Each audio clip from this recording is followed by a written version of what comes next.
Okay, folks, today I'm going to talk a little bit about the difference between a nuclear explosion by a bomb and a nuclear reactor and the fallout from the different types of incidents where nuclear accidents can occur versus a nuclear bomb.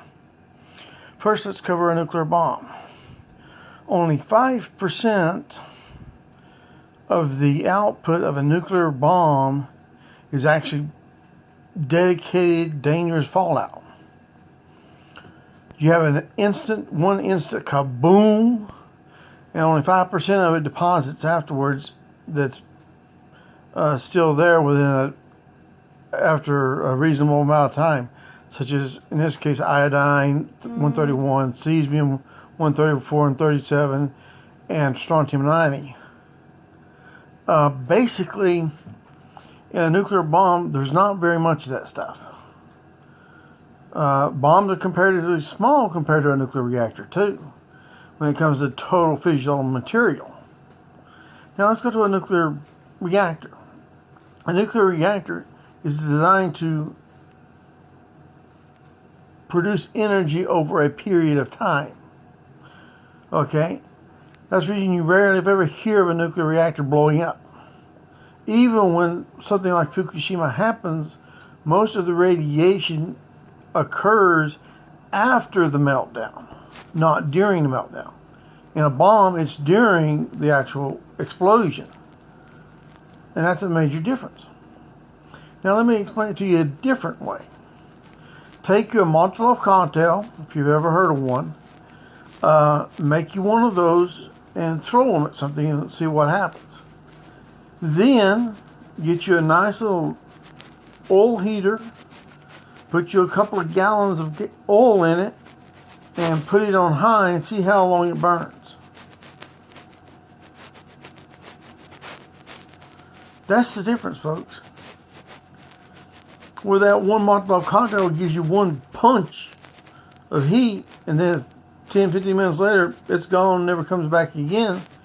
That oil heater, using the exact same flammable liquid, will last for hours on a tank of oil or kerosene, depending on what kind of heater you're using. It will last hours on one of those and will put out energy the entire time, usually at the same level for the entire time. This is the difference that you need to think about when you're thinking about bombs versus reactors. When it comes to a nuclear bomb, it's like the Molotov cocktail. It hits, it burns out, and you don't have to worry about it anymore.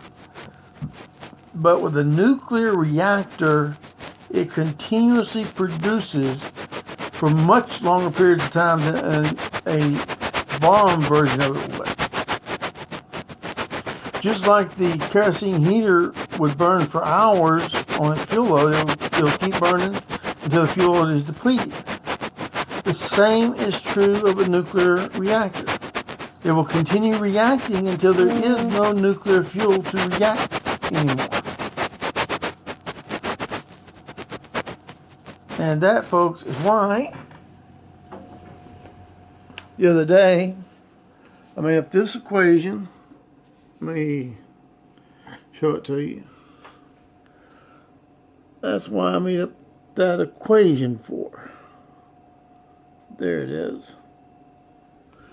I made that equation up for a reason. Reactors don't act like bombs at all. They're not even close to acting the same way. Unlike a bomb, which you can 20 or 30 years afterwards, you can pretty much live wherever it went off at. When it comes to a nuclear reactor going down, you're talking thousands upon thousands of years. In the immediate vicinity of the reactor, say a tenth of a mile, you could be calling it 1,000,000 years. Maybe more. It could be in the millions of years. It'll still be radioactive. Now, TEPCO cleaned up the radioactivity on the surface around the Fukushima power plant, but what they failed to realize is this is not a bomb, it's a one-time event. This is an ongoing radioactive nightmare. And that fact that it continually produces energy and radiation, and will so for the first half-life of the uranium is 700 million years. If you believe the nuclear scientists. That's their numbers. That's not my numbers. I mean, Sunday school teachers in some Sunday schools teach the Earth ain't but 4,000 or 5,000 years old. Well, the scientists say it's 4-something billion years old. So, depends on who you ask about it, but anyway. Just to throw that out there, just how much longer they think it will last. 700 million years. 1 in every 5 years the Earth has been around. Just for one half-life. Just one. So, that means the reactor will be continuously outputting radiation for the foreseeable future. Well beyond my life expectancy. Even if I lived to be 150 years old, it would still be kicking out radiation. Now the iodine's pretty much topped out. It's pretty much where it's going to be at its max.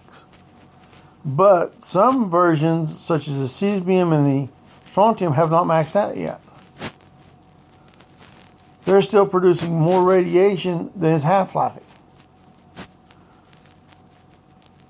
Think about that. They're producing more radiation than the half-life of that particular isotope.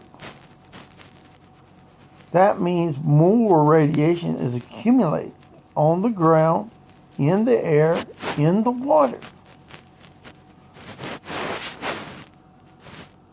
And the strontium will take 100 and something years to get to a stable point where it basically doesn't go up anymore. What can I say? I hope this is okay with everybody, but how am I supposed to sign here?